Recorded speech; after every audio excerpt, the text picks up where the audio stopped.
consolation, une lampe devant mes pas. Ta voix a triomphé de l'ouragan, remporté le combat. Tu m'offres chaque jour ton infaillible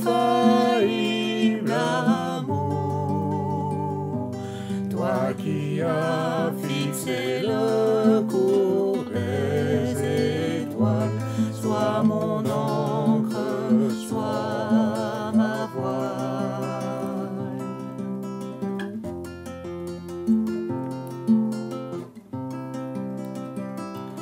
Tu étends mes ailes pour toucher les cieux, protégé par ta main. Ta grâce m'appelle à lever les yeux et suivre ton chemin. Tu m'offres chaque jour ton infaillible amour, toi qui as fixé le cours des étoiles, sois mon encre, sois ma voile.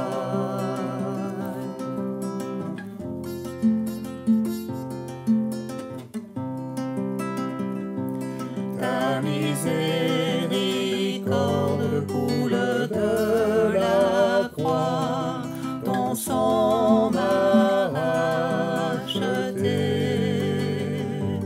Tout ce que je suis me vient de toi, sans fin je te louerai. Tu m'offres chaque jour ton infaillible amour, toi qui as fixé le cours des étoiles, sois mon encre, sois ma voile.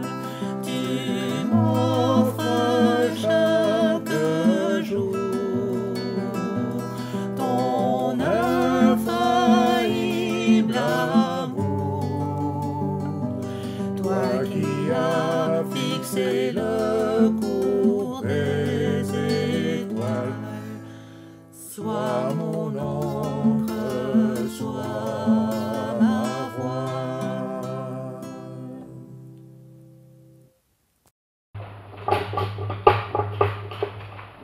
Vous connaissez tous cet outil, enfin, j'espère, c'est ce qu'on appelle un double mètre.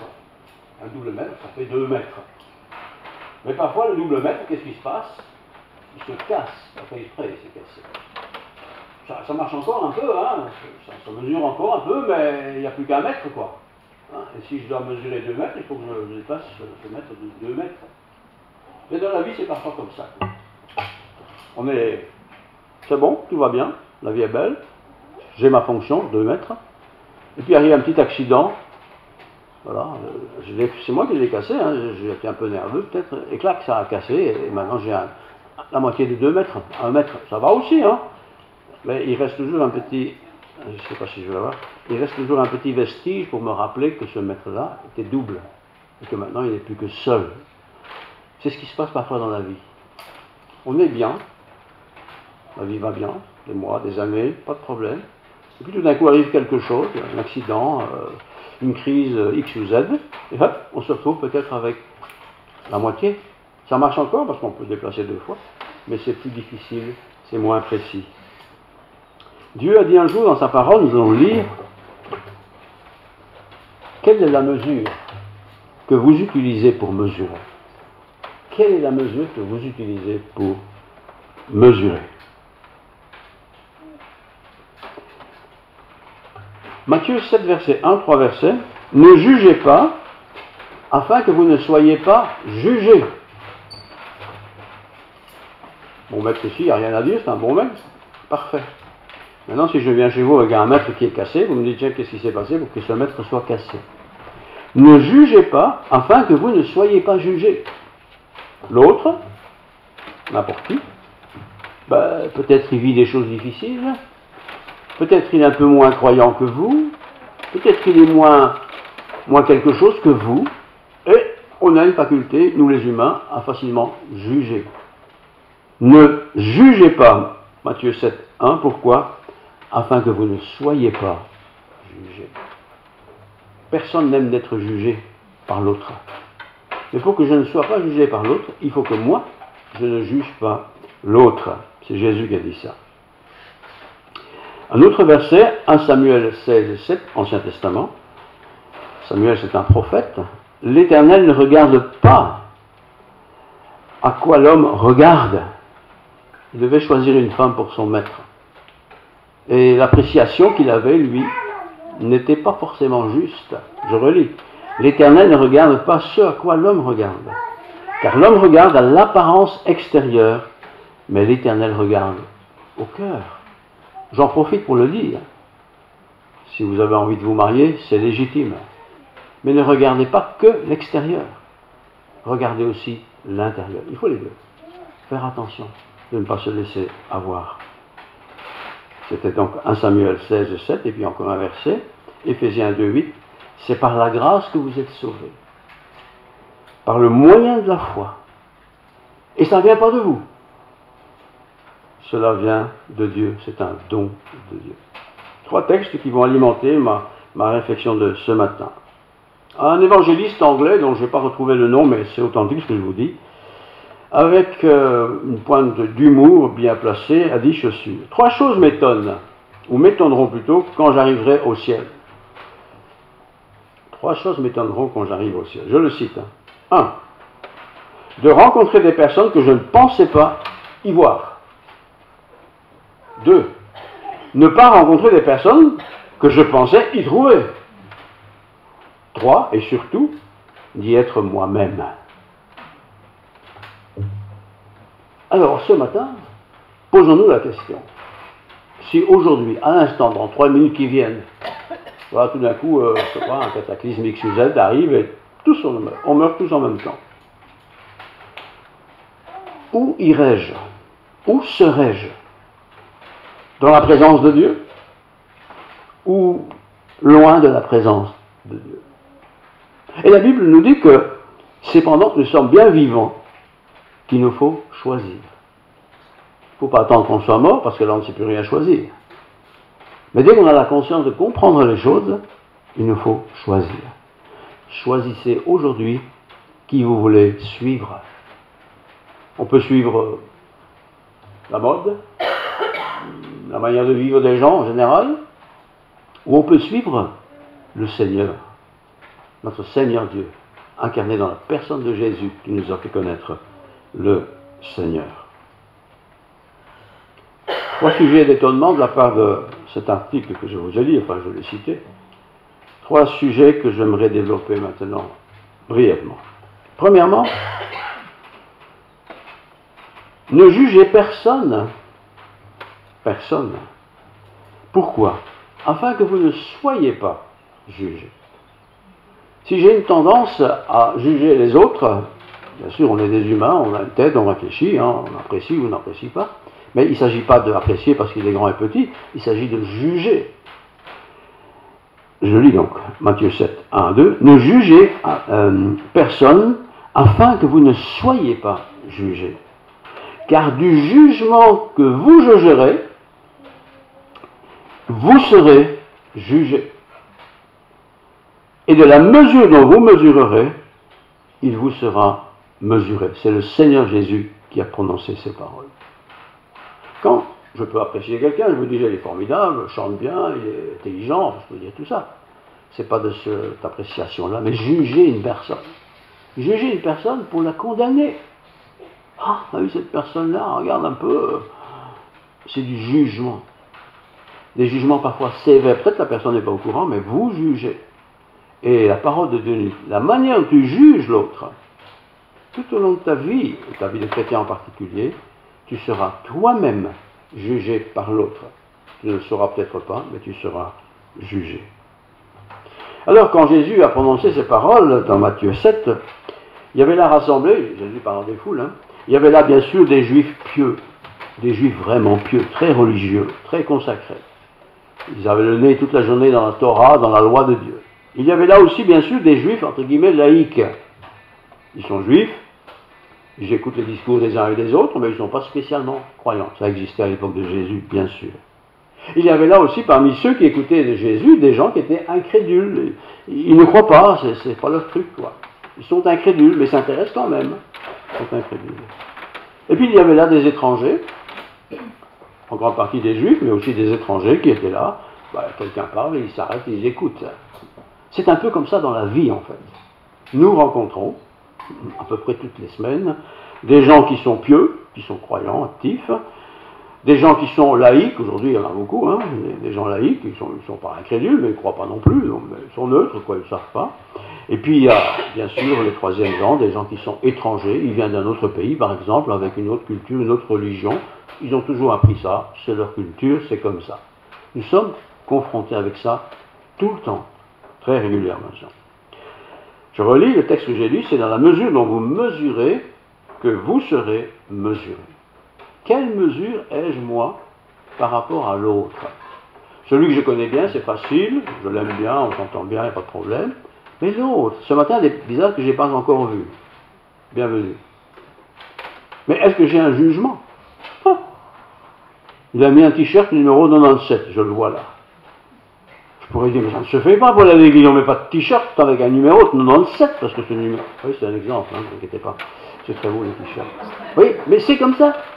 Dans mon enfance et ma jeunesse, aller à l'église, ça ne se faisait pas comme aujourd'hui. On mettait son costume du dimanche, les anciens, vous vous souvenez, c'était cette époque-là. On mettait son costume du dimanche. On était sur 131, on allait à l'église. Mais aussi qu'à l'église, on n'est pas seulement là pour Dieu, on regardait les autres, c'est normal, nous sommes des humains, on regarde les autres. Mais pourquoi les regarde-t-on? Pour les honorer? Pour bénir Dieu? Pour les critiquer? Pour les juger? Enfin, c'est pas une tenue, on ne se fait pas, c'est pas beau, c'est pas bien.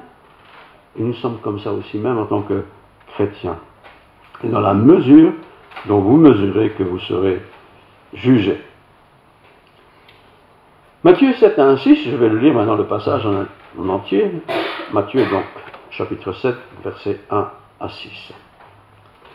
Ne jugez point, donc ça c'est Jésus qui dit ça. Pourquoi? Afin que vous ne soyez pas jugés.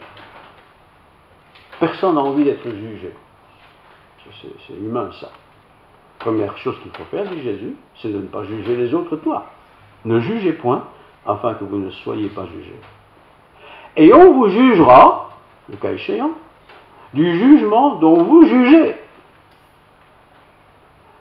Et l'on vous mesurera avec la mesure dont vous mesurez. Un mètre en bon état, complet, ou un mètre abîmé. Je peux aussi mesurer avec, mais ce ne sera pas tout aussi facile que le mettre tout en entier. Voilà. Pourquoi vois-tu la paille qui est dans l'œil de ton frère? Tous les humains, ce sont mes frères et mes sœurs, créés à l'image de Dieu. Alors pourquoi, dit Jésus, vois-tu la paille qui est dans l'œil de ton frère? Et n'aperçois-tu pas, c'est ça le problème, la paille, la poutre, oui carrément, merci vous avez été attentif, la poutre, oui, voilà, qui est dans ton œil. Vous imaginez une paille, c'est fin, c'est petit, c'est fragile, comparé à une poutre. Il a une paille lui.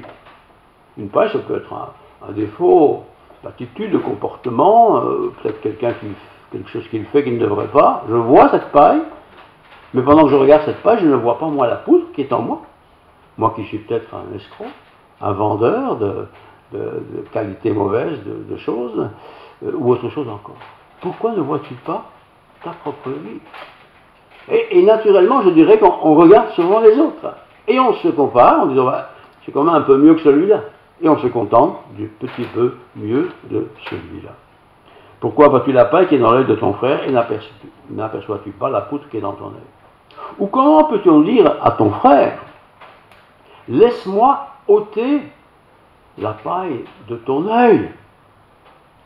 Quelqu'un qui fait une bêtise, qui n'est pas correcte, en tant que parent on sait ça, en tant qu'enseignant on sait, on veut bien aider les élèves, les enfants, on va essayer de leur enlever leurs mauvaises habitudes, ok? Alors, comment peux-tu dire, laisse-moi ôter la paille de ton œil, si toi, tu as une poutre dans le tien? Vous imaginez, vous avez une grosse poutre dans votre œil, vous ne voyez plus rien. Et comment peux-tu enlever la paille qui est dans la personne à côté de vous? Hypocrite, dit Jésus divin, hein? C'est quand même audacieux. Hypocrite, ôte premièrement la poutre qui est dans ton œil. Et alors tu verras comment ôter la paille de l'œil de ton frère. Ne donnez pas les choses saintes aux chiens. C'est une parole vraiment terrible de Jésus. Et ne jetez pas vos perles devant les pourceaux, de peur qu'ils ne les foulent aux pieds, ne se retournent et vous déchirent. Passer son temps, passer trop de temps à critiquer l'autre, c'est en fait se détruire soi-même. Parce qu'en critiquant l'autre, qu'est-ce qu'on fait? On se met en valeur. Ah, lui, c'est un monsieur qui boit trop. Il est parfois saoul. Alors on le critique, on se dit, mais ça ne se fait pas. Mais moi, peut-être je ne bois pas, parce que j'aime pas ça. Mais peut-être je fume comme pas deux. Vous voyez, c'est ça, l'histoire que Jésus en fait présente dans le sujet d'aujourd'hui. Alors, les disciples qui accompagnaient Jésus, donc les 12, mais aussi d'autres, Jésus veut vraiment leur mettre en propension, en évidence. Ils sont peut-être mes disciples, je vous ai choisis, mais vous n'êtes pas parfaits. Vous n'êtes pas parfaits. Et les disciples, si les gens qui ont étudié ça, hein, le nombre de fois qu'ils ont critiqué le prochain, ils étaient disciples de Jésus, le maître absolu, le parfait, le 3 fois saint. Enseignement, excellence. Et pourtant, ces disciples, on a toute une série de références. On réagit parfois d'une manière inacceptable, que Jésus d'ailleurs a toujours reproché. Et nous, chrétiens, il y a beaucoup de religions dans le monde, 2000 grandes religions, vous imaginez, ça fait beaucoup, hein. Et le christianisme fait partie de ces grandes religions. Mais même en tant que chrétiens, catholiques ou protestants d'ailleurs, est-ce que nous n'avons pas cette facilité parfois de juger l'autre parce que l'autre il fait comme ça ou comme ça ou comme ça? C'est tellement facile. Les disciples étaient tombés dans le piège de la critique. Et le maître, puisque le maître était là, Jésus, les reprend, les corrige. Pourquoi vois-tu la paille qui est dans l'œil de l'autre? Et ne vois-tu pas la poutre qui est dans ton œil? Vous voyez la proportion d'une poutre avec une paille. C'était ses disciples. Jésus les avait choisis. Jésus les aimait. Et eux aimaient suivre Jésus, bien sûr. Et ils étaient fiers de ce Jésus qui faisait des miracles, qui donnait des discours extraordinaires. Ils étaient heureux. Mais ça ne les empêchait pas de pécher. Et leur péché essentiel, ce n'était pas le vol, l'escroquerie, c'était la critique. La critique, c'est pas matériel, c'est des paroles, c'est des regards même. Oui, ça c'est une chose qui nous doit être effacée de notre propre vie. Marc 4, verset 24, il donne un avertissement. Prenez garde à ce que vous entendez. Prenez garde à ce que vous entendez. Alors, bien sûr, les disciples, je répète, avaient le privilège d'entendre beaucoup de choses, parce que les gens voulaient voir le maître, rencontrer le maître. Mais tout ce que le maître disait, les disciples l'entendaient, bien sûr, ils l'étudiaient, et certainement qu'ils en parlaient. Peut-être parfois ils en discutaient avec le maître, Jésus, hein, pour avoir davantage d'explications. Et nous, que faisons-nous? Vous êtes là ce matin, gloire à Dieu. Certains sont là tous les dimanches, gloire à Dieu. Certains viennent moins souvent, gloire à Dieu, parce qu'ils viennent quand même de temps en temps. Mais qu'est-ce que je fais avec la parole que j'ai entendue? J'ai entendu, amen, au revoir, la semaine prochaine. Mais pendant cette semaine, 6 jours nous séparent de la semaine prochaine. Qu'est-ce que je vais partager avec ce que je déclare être formidable? Il a bien parlé, c'était bien un bon sermon, bon, voilà. qu'est-ce que je fais avec cette matière-là, cette nourriture-là? Est-ce que j'en parle à d'autres? Nous sommes tous invités à être des évangélistes. Et l'évangéliste, c'est pas comme Billy Graham, qui fait des grands discours dans des grandes assemblées. C'est le partage de ce que j'ai appris. Prenez un footballeur, un qui aime bien le football. Vous voyez, il ne parle pas de football, en dehors du stade de football. Mais il parle tout le temps du football. Tour de France, les coureurs, là. Parlent tout le temps du sport et du vélo. C'est leur truc, c'est leur affaire.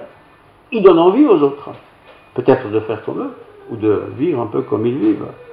Et nous, chrétiens, quelle est la dernière fois que nous avons parlé de Dieu à quelqu'un? Que nous avons mis en évidence un peu notre foi, petite ou grande d'ailleurs. C'est quand la dernière fois? Vous êtes mes disciples, dit Jésus, si vous faites ce que je vous commande. Et une des choses que Dieu a commandées, c'est allez, allez, ne restez pas autour de moi, là. Allez, faites des disciples. Faites des disciples, c'est pas devenir protestant ou catholique, mais c'est faire des gens qui acceptent la discipline de Dieu, la parole de Dieu, tout simplement. Donc, c'est quand la dernière fois que j'ai fait ça? Certains ont facile, d'autres c'est plus difficile, je reconnais bien volontiers. Mais je peux toujours parler de, je sais pas, d'une bonne nouvelle, j'étais en vacances, je raconte mes vacances, on peut faire ça, beaucoup le font, parce que ça a changé leur semaine, leurs 3 semaines de vacances. Mais si Dieu me parle, aujourd'hui encore, demain, hier, avant-hier, est-ce que je l'ai communiqué à quelqu'un? Est-ce que j'ai partagé avec quelqu'un? Est-ce que j'ai seulement même fait allusion de ce bonheur que j'ai ressenti auprès de quelqu'un? Répondons-nous l'évangile. Faisons-nous profiter nos frères et sœurs qui sont malades de ce que j'ai reçu le dimanche, par exemple, ou une lecture ou autre chose. Luc, le médecin, chapitre 6, verset 38, il dit, le Seigneur nous encourage à faire des disciples. Parce que quand on fait des disciples, c'est-à-dire des gens qui acceptent la discipline, pas la discipline protestante, la discipline du Christ, qui n'est d'ailleurs pas lourde, elle est relativement très facile, eh bien, vous allez peut-être amener quelqu'un à la foi. Alors, encore parole de Dieu, on vous donnera dans la bonne mesure, dans le sein, dans une bonne mesure, pressée, secouée, et qui débordera. Partager la parole de Dieu, c'est moi-même être encouragé, motivé, je vais même dire un peu débordant de choses de Dieu. Certains parlent souvent de Dieu, d'autres n'arrivent pas à entamer quelque part même la conversation. Mais ça s'apprend, ça s'apprend. Un enfant, vous voyez, il a vu quelque chose de beau, un dessin animé, ou à l'école, le prof a dit ceci, on le raconte, on le partage, c'est aussi simple que ça. Il ne va pas faire de moi un enfant qui va retourner à l'école primaire, mais en tout cas, il va me parler de ce qu'il a vécu. Et moi aussi, il faut que je parle de ce que je vis avec le Seigneur. Et le Seigneur dit à ses disciples, ne parlez pas quelque part comme tous ces gens qui passent leur temps à critiquer l'autre, qui ne fait pas comme eux. Partagez ce que le Seigneur vous a fait connaître. Alors, une des choses qu'il a fait connaître tout au long de son parcours, je relis Matthieu 7, 1, ne jugez pas afin que vous ne soyez pas jugés. Personne n'aime d'être jugé. Alors pour que déjà je ne sois pas trop jugé, il faut que moi je ne juge pas non plus les autres. L'autre il fait comme il veut. Moi je fais aussi ce que je veux. Mais je n'ai pas envie d'être critiqué ni jugé. Je ne vais pas critiquer les autres. Notamment l'autre qui a peut-être une autre manière de vivre sa foi. L'apôtre Paul, Colossiens 3, 23, quoi que vous fassiez, chacun de nous, faites-le de bon cœur. Si je parle de Dieu à quelqu'un, ah oui, il faut que je parle de Dieu à quelqu'un cette semaine, non. Fais-le de bon cœur. C'est une bonne nouvelle que tu partages. Il ne faut pas essayer de le convertir, ça c'est l'œuvre de Dieu. Mais partage, communique. Et il y a toujours des occasions qui se présentent où on peut dire quelque chose qui vient de Dieu. Bien sûr, si moi-même je n'ai pas eu beaucoup d'intimité avec Dieu, peut-être je n'aurais pas grand-chose à partager. Mais quand même, j'ai appris la semaine dernière, la semaine d'avant, il reste des choses. Partageons-les. Partageons nos bénédictions, partageons nos joies que nous avons dans le Seigneur. Un exemple, illustration. Si j'habitais en ville, Autrefois, j'habitais en ville. Ben, les gens lavaient leur voiture. Un seau d'eau ou deux dehors, bichonnaient la voiture. Alors imaginons que vous êtes là, vous regardez votre voisin, modeste, mais il 3-4 seaux d'eau qu'il a déjà descendu, il frotte sa voiture, là. Et moi je vois ça, ça m'est arrivé, hein. Qu'est-ce qu'il peut perdre son temps à nettoyer cette voiture comme ça, quoi? Mais tout, hein. Carrosserie, pare-brise, ça va. Les roues, mais astiqué. Possible, il est amoureux de sa bagnole. Je me suis approché de ce monsieur, j'ai dit, mais en tout cas, vous aimez votre voiture? Il dit, non, non, même pas en voiture. Mais je vais conduire une dame à une noce. Et j'ai envie qu'elle rentre dans une belle voiture propre. Pouf, cassé j'étais. En fait, je l'avais jugé, parce que, ah oui, j'ai pas dit, parce qu'il faisait ça un dimanche par-dessus le marché. Je l'ai jugé, quoi. Je n'avais pas le juger, mais je l'ai jugé. Et en réalité, dans ce qu'il faisait, il faisait une œuvre bonne pour que la dame qui allait pouvoir aller dans une voiture toute propre. Et c'est comme ça souvent que nous sommes. Nous jugeons. Oui, nous jugeons, on ne devrait pas juger, mais nous jugeons. Voilà, faire attention. On ne connaît pas la vie de l'autre. Et même si on la connaît, il y a peut-être des circonstances qui m'échappent complètement. Ne jugez pas afin que vous ne soyez jugés. Colossiens 3,23, quoi que vous fassiez, faites-le de bon cœur, comme pour le Seigneur et non pour des hommes. C'est un principe. Quoi que vous fassiez. Hein. Faites passer 2-3 enfants pour traverser la route, ou une dame ou un monsieur. Quoi que vous fassiez, faites-le de bon cœur, pas en râlant, pas en rouspétant.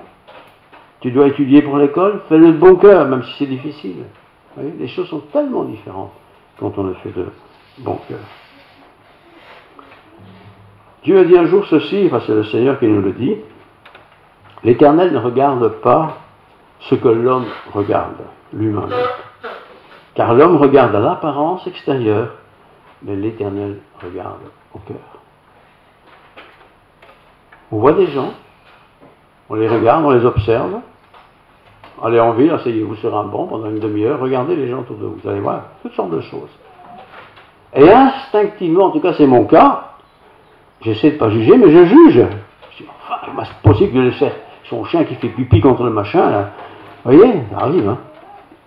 Je ne sais pas pourquoi son chien fait pipi, là. Bon. Mais je le dis, je le pense. Mais quel est mon problème? Quel est le problème du chien, peut-être? Quel est le problème pour que ce chien fasse pipi contre cette statue? Peut-être qu'il n'aime pas la statue, hein. C'est possible aussi. Ou que le maître a déjà dit, j'aime pas cette statue, tu peux y aller franchement. Nous jugeons si facilement. Nous jugeons si facilement. Alors, je relis Jean 7, 24. Ne jugez pas sur l'apparence, je cite, hein, mais prononcez un jugement juste. Ça ne veut pas dire que je n'ai pas d'avis à donner, j'ai des avis à donner sur beaucoup de choses. Mais que cet avis que je donne ne soit pas un avis de condamnation. Vous voyez? Ou de diminution de l'autre. Enfin, regarde un peu. Vous êtes dans une voiture et quelqu'un vous précède, fait une manœuvre pas possible. Je ne vais pas dire le mot, hein. Enfin, quelque part, comment il a eu son permis, quoi. Et pendant que je fais ça, moi je suis distrait parce que je critique la personne, peut-être que je me divise sur la bande de gauche, là. Mais ça, je ne dis rien. C'est pas de ma faute, c'est de la faute de l'autre qui ne m'a même pas vu. C'est comme ça que nous sommes. Ne jugez pas, afin de ne pas être jugé. Ne jugez pas, dit Jésus plutôt, sur l'apparence, hein, c'est précisé, mais prononcez un jugement juste. Je peux prononcer des jugements, mais il faut qu'ils soient justes. Quelqu'un roule trop vite en voiture, 120 alors que c'est 90, je peux juger quelque part. Mais il exagère, lui. Vous voyez? Mais bon, je ne vais pas descendre de ma voiture, le dépasser et dire vous roulez trop vite. Hein. C'est un mauvais exemple. Le Seigneur me demande aussi, et ici c'est en tant que chrétien que je parle, en tant que chrétien, comme vous et moi sans doute, comment perçois-tu le prochain que tu rencontres, que tu vois, avec qui tu travailles, ou voilà, tu as papoté, voilà. Comment tu le perçois? Ou même au magasin quand on fait la file, enfin n'importe qui, ça n'a pas d'importance dans la situation. Comment le perçois-tu? Est-ce que j'ai un jugement critique sur l'habillement? Est-ce que j'ai un jugement critique sur le visage de la personne qui ne me dit même pas bonjour, alors que je viens dire bonjour? Peut-être qu'elle ne répond pas parce qu'elle n'est pas bien. Peut-être elle n'a pas remarqué que j'ai dit bonjour. Peut-être elle est préoccupée par un souci majeur. Et je me permets de juger. C'est vite fait, c'est vite fait. Nous sommes des humains, mais nous devons faire très attention en tant que chrétiens. Je pense que ce qui doit me motiver dans ma relation avec l'autre, quel qu'il soit, c'est l'amour. L'amour agapé, l'amour qui ne calcule pas. Pas l'amour qui fonctionne avec intérêt. Je vais m'intéresser, comme ça il s'intéressera à moi. Non, l'amour agapé. Jésus, Dieu, nous aime agapé. Il ne s'occupe pas s'il y a un écho favorable ou non, si je vais être sympathique avec lui, oui ou non. Il aime, parce que c'est sa nature, d'aimer. Aimez-vous les uns les autres. Je n'aime pas seulement cette personne, parce que cette personne est vraiment sympathique avec moi, elle me comprend, elle cherche, mais non, c'est de l'intérêt ça. Je l'aime parce que c'est une créature de Dieu. Création de Dieu. Un homme ou une femme, un jeune, un enfant, je les aime. D'un amour 3 fois saint. 1 Corinthiens 10, 31, je cite beaucoup de versets. Hein. Le Seigneur honore le service le plus humble quand il est fait avec amour. Le service le plus humble, c'est, tu vois une maman avec sa poussette et son bébé dedans, qui gesticule, elle n'arrive pas à monter sur le trottoir parce que parfois il est trop tard. Tu vas dire, je vais donner un coup de main, tu le fais, ça prend 2 secondes, tu l'as fait, il ne faut pas regarder la personne et alors on ne dit pas merci. Non, tu l'as fait, c'est bien, c'est tout. Continue ton chemin. Et il y a des tas de choses comme ça dans la vie. Bien sûr, on ne fait pas toujours des calculs en disant je vais rendre service, c'est spontané tout ça. Mais parfois on se dit quand même, on aurait pu me dire merci, hein, franchement. Si j'avais su, je l'aurais laissé là dans sa misère. Non, c'est pas juste. Le Seigneur nous a aimés le premier. Il n'a pas dit à condition qu'il m'adopte. Il m'aime parce que c'est Dieu. Et c'est ce qu'il nous demande aussi. 1 Corinthiens 4, 5. Ne portez pas un jugement avant le temps. Je cite le verset. Jusqu'à ce que le Seigneur vienne, lui qui mettra en lumière tout ce qui est caché. L'autre, pourquoi il fait ça un dimanche, nettoyer sa voiture? Je n'en sais rien, je ne vais pas lui demander, il nettoie sa voiture le dimanche. C'est peut-être le seul jour où il peut le faire. Moi, je ne le fais jamais. Moi, c'est moi, et lui, c'est lui. Je relis. Ne portez aucun jugement avant le temps, jusqu'à ce que le Seigneur vienne, qui lui mettra, le Seigneur, mettra en lumière ce qui est caché dans les ténèbres, et qui manifestera les intentions des cœurs des uns et des autres. Un jour, nous nous présenterons devant Dieu, et lui mettra en lumière, éclairé, le flash, tout ce que nous avons fait de bien sur cette terre. Tout. Ce que nous avons de mal ne sera pas porté en vue, parce que c'est effacé par la grâce de Dieu. Mais ce que nous avons fait de bien. Et notre vie est longue, hein. Il y a beaucoup de bonnes choses que nous avons sûrement faites qui seront présentées par le Seigneur. Le Seigneur les connaît. Je n'ai pas besoin de me mettre en avant pour me dire, t'as remarqué que j'ai baissé ton jardin? Oui, je l'ai remarqué. Ben, tu m'as même pas dit merci. Enfin, je ne t'ai pas demandé non plus. Oui, il n'a rien demandé. Il a besoin d'un merci. On dira quand même merci, hein, s'il est malade par exemple. Faire attention dans nos relations humaines. Je vous le dis parce que l'histoire nous l'apprend. Bien des gens ne vont plus à l'église parce qu'ils ont été vexés. On pourrait toujours dire, mais il ne faut pas être vexé. Oui, mais on est des humains, on est vexés. Et on est d'autant plus vexé que la personne qui nous vexe est quelqu'un d'important. Attention à nos mots, à nos langages, et à nos gestes, à nos attitudes. Vous voyez ? La vie chrétienne, c'est aussi un apprentissage que l'on apprend, chemin faisant, à faire attention. Conclusion, sous forme de question.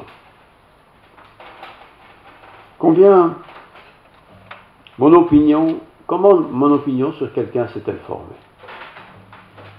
Est-ce qu'elle s'est formée parce que j'ai remarqué des choses dans sa vie, voilà, tendance à quitter à 5h moins le quart alors qu'il doit travailler jusqu'à 5h, voilà, j'observe, je critique un peu. Ou bien est-ce que j'ai une critique parce que c'est mon habitude de critiquer, et je n'aime pas trop la personne, et je trouve naturellement des choses à redire.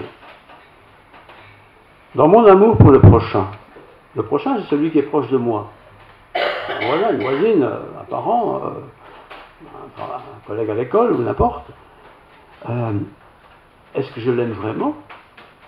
Est-ce que je l'aime agapé, c'est-à-dire sans calcul, sans recherche d'intérêt? Ou est-ce que je l'aime philéo? C'est aussi de l'amour, mais c'est un amour intéressé. Comment j'aime mon prochain? Oui. Je pourrais dire la même chose de mon mari et de ma femme. Comment j'aime ma femme et mon mari? Par intérêt ou par amour, parce qu'il est création de Dieu. Mon voisin dans la rue, mon voisin à l'école, mon voisin n'importe où, au travail. Comment je l'aime? 1 Corinthiens 13, 4, 7. Vérifiez, faites attention à votre appréciation de l'autre. Pas être trop dur, pas être plus dur que nous sommes avec nous-mêmes. Avec nous-mêmes, nous sommes souvent très larges, mais avec l'autre, nous sommes parfois si sévères. 1 Corinthiens 13, 4 à 7. Se constituer juge de l'autre, ben c'est devoir s'attendre à être jugé. Ne jugez pas afin de ne pas être jugé. Si je suis quelqu'un qui juge, j'ai toujours des remarques à faire sur l'autre, même dans le cadre de l'Église parfois, eh bien je serai probablement un jour ou l'autre aussi jugé. Ne jugez pas afin de ne pas être jugé. Ça ne veut pas dire que je me fouche de tout, que je m'occupe de rien. Non, pas du tout.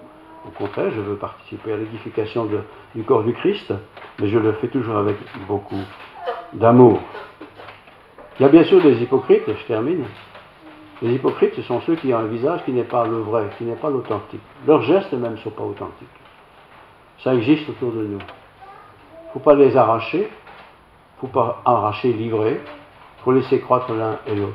Il y aura toujours, dans n'importe quel groupe, dans n'importe quelle famille, dans n'importe quelle entreprise, des gens qui feront des choses qui ne sont pas bien. Ce n'est pas à moi de juger.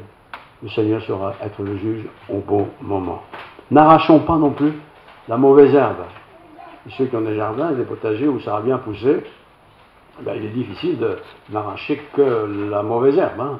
Parfois on arrache aussi des fleurs qui sont déjà là, peut-être petites, mais elles sont là, et je les arrache aussi.